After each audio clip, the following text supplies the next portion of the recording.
Hi, it's Natalia from Start Marketing, and today I want to talk about the mistakes I made marketing my own art back when I was just starting out. I'm talking about roughly 2018, and social media were completely different back then. And there wasn't much education about social media marketing for artists out there. And yes, I do have a marketing degree, and not even that prepared me for the absolute chaos that is social media. I did not know exactly what I was doing. And yes, some things were intuitive, but I had a lot to learn and I really did a lot of things wrong before I figured out how to do them right. So if you're making any of these same mistakes, please know that first of all, you're very much not alone and you can fix them. I did fix them, and this is my wisdom that I can pass on to the next generation of beginners. So here we go, a bunch of classic beginner mistakes at the start of your art career. Number one, very predictable, classic, underpricing my work. When I first started selling my art, I was scared to charge what I actually wanted to charge. I didn't feel established enough, maybe good enough or confident enough. And the thing about pricing is that it is emotional. When you don't know where you actually belong in the market, you basically just rely on your gut. You observe what other people charge, and your gut also suffers from insecurity and imposter syndrome. So we price from how we see ourselves, not from the value of the art. So yeah, my prices were low. Don't get me wrong though, it did allow me to sell. I made a lot of sales, but every time I felt resentment because I felt like I was being underpaid and I was scared to raise prices, and I did lose sales when I eventually did raise my prices. I just could have avoided all of that painful frustration if I was a little bit more brave at the start. What I learned later is that your pricing also shapes your audience. When you price confidently, you attract people who value what you do. When you price to avoid discomfort, you don't avoid discomfort. You end up exhausted. It's really not worth it. Number two, hiding behind my art. Like many of my students, like many artists out there, I also used to think that, who cares about me? The art should speak for itself. Nobody would care about me, right? Yeah, no. People connect with people, not just images. When people buy art, it's because of the story, the feeling, the relationship with the human behind the art. It's not because they randomly saw a pretty picture once, which still can happen, right? But it's not enough on social media, and it's definitely not enough today. I was posting my art, but I wasn't showing up enough. I wasn't telling enough stories. I could have done a lot more with my story of moving to Italy, becoming an artist, with my lifestyle content, with showing myself more. I feel like this was a missed opportunity. Now I feel this way.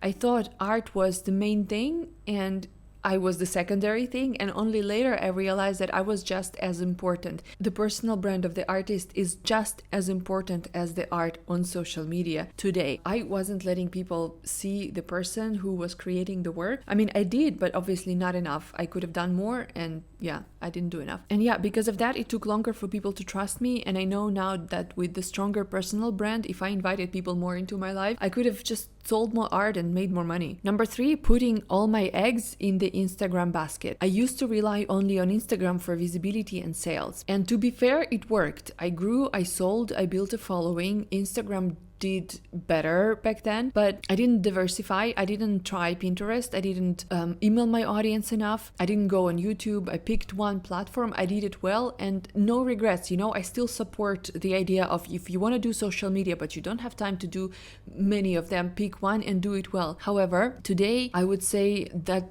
one platform is not enough because of how crowded and overloaded social media are. It makes sense to optimize your time better and have one more marketing channel. The competition is tough, so it makes sense to market in more than one place.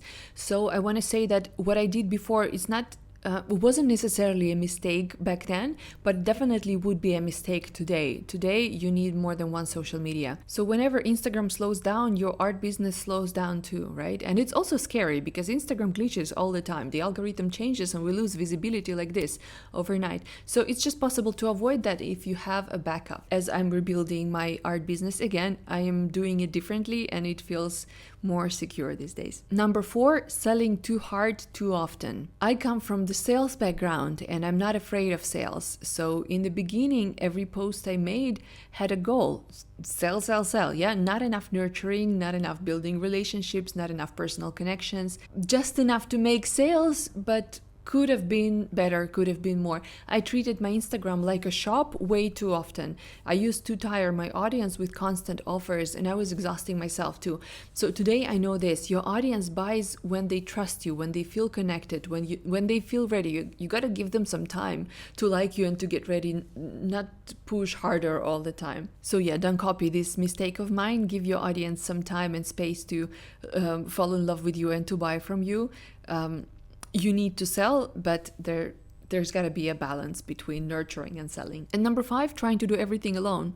This is the one I also regret. In the beginning, I kept to myself a lot. I didn't ask questions. I didn't collaborate. I thought, I'm going to figure it out by myself. I'm going to read a few articles online.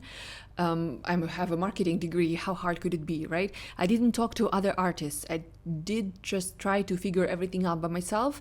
And I did figure out a lot of things, but I also spiraled a lot. And the thing about running a creative business alone is that your perspective becomes very narrow. At some point, you stop understanding what is normal, what to expect, etc. You take everything personally, you overthink your progress, you lose motivation easily. When I eventually started connecting with other creatives, small businesses, other artists, working with artists, everything got easier emotionally and strategically. And thankfully, that happened at the time when I was already sort of doing well with my art already, and I had a lot of expertise to share.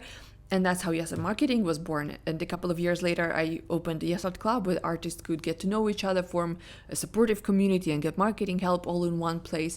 And today, I know that your growth accelerates when you have support, not when you try to focus like crazy and isolate from everybody. Artists thrive in supportive environments. They often don't have it, and it's a problem. So here's the difference. When you work for somebody else, you go to work, you automatically put yourself in the environment that pushes you and pulls you at the same time. The office atmosphere, your colleagues, maybe your KPIs, you are kept accountable, you are motivated, and you just get things done because there is a system set up for you to be productive in.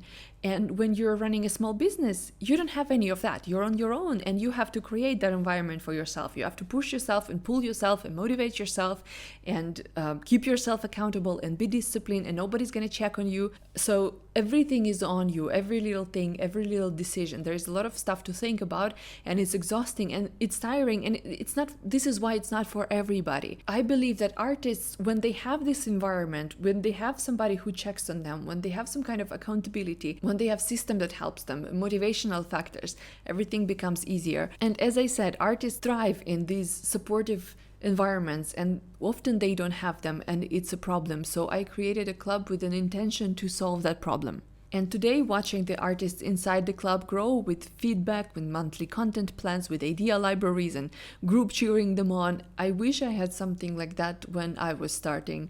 It would have saved me a lot of frustration. So if you're in that phase where your art business feels confusing, heavy, directionless, you don't have to do this alone the way I did. It's a very lonely journey when you don't have anybody to talk to about what you do even. Yeah, this is why I made Yes Art Club, the support system that I wish I had. If you want your art marketing to finally feel easier, I invite you to check out the pinned comment and just check it out. Join us anytime. Now, instead of asking you a question, I want to invite you to ask me questions. I'm really happy to share more about my journey, and I want to help as many artists as I can. So feel free to contact me here or on Instagram, and I'll be there for you. Thanks for watching. I hope you check out the club, and I hope you learn from my mistakes.